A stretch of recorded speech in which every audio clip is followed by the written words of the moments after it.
I knew it looked familiar. I was just looking over on the shelf. I said, I know I've seen something like this before. Duh! There it is. It's a TO7I. TO7I. Now this one is probably a lot newer. It's got a fuse plug. That's not accurate. It has a polarized plug. And you can tell it's gotten cheaper. We've got an all plastic guard on the back and then just a little bit of metal on the front. And it's all enclosed here on the front because somebody might touch it and just implode. And then on the back we have some vents for the tiny little motor in there. TO7I operation instructions for 3-inch personal fan.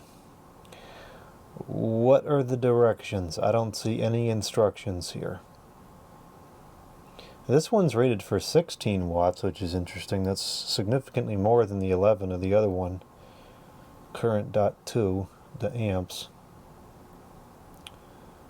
Distributed by East West Distributing Company, Deerfield, Ill.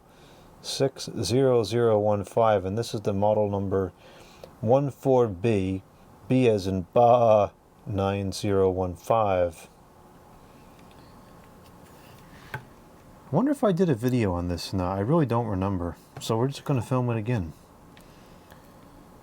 The cord looks like it might have never been taken apart.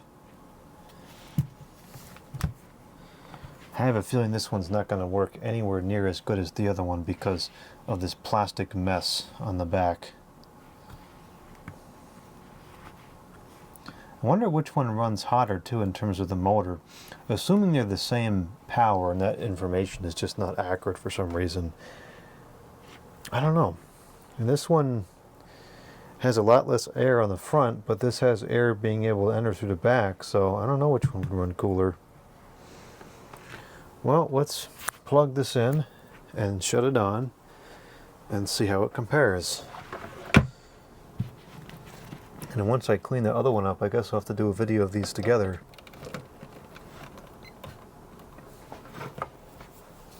Okay, here we go.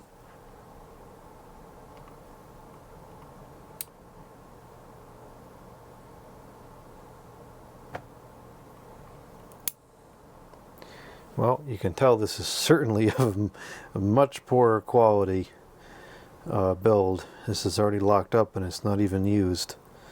Although then again, as we've said many times on this channel, equipment doesn't like to sit, and sometimes equipment sitting unused tends to work less good or more badder than equipment that is heavily used and filthy, and this is yet another example of that. This switch is kind of more typical. It takes a lot of movement to get it to go one position. And it's only taking 10 watts, and it's pretty much at locked rotor. I mean, not quite, but almost. So, as I suspected, the motor might be the same, and the information's tag is just blatantly wrong for some reason. I'll let it run for a minute here to see if the bearings are going to warm up and start working any better. Actually, they are. This one is very quiet, just like the other one. It's a TO7I. I think the brand name is TO7I.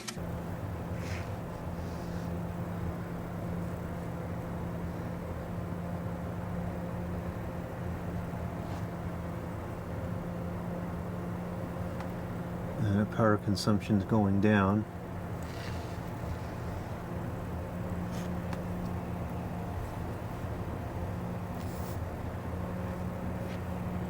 This one is not as strong as the other one is, which I kind of figured because of the guards.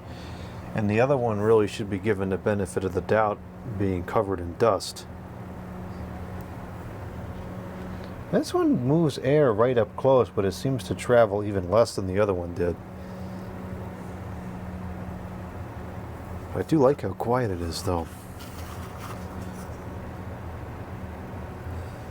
Yeah, this one definitely is not as powerful as the other one, which is very concerning because this one is perfectly clean, so it's not going to get any better, whereas the other one is at least going to get better once it's cleaned.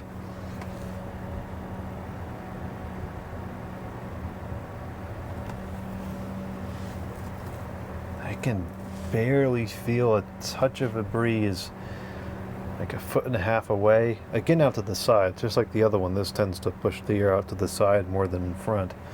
You almost feel nothing right in front of it. You know what this reminds me of, the sound? It reminds me of the Lakewood HV4. This reminds me very much of the sound of the Lakewood HV4.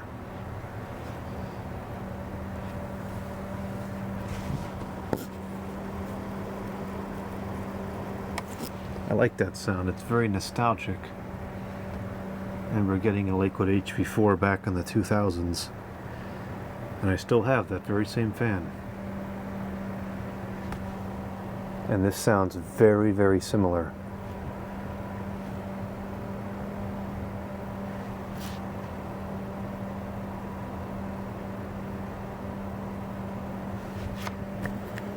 This one is in poor balance. I can feel a fair bit of vibration, and if a blade this small and this light is creating vibrations, then you know it's got to be pretty badly out of alignment. Ow. I think the brand name is TO7I.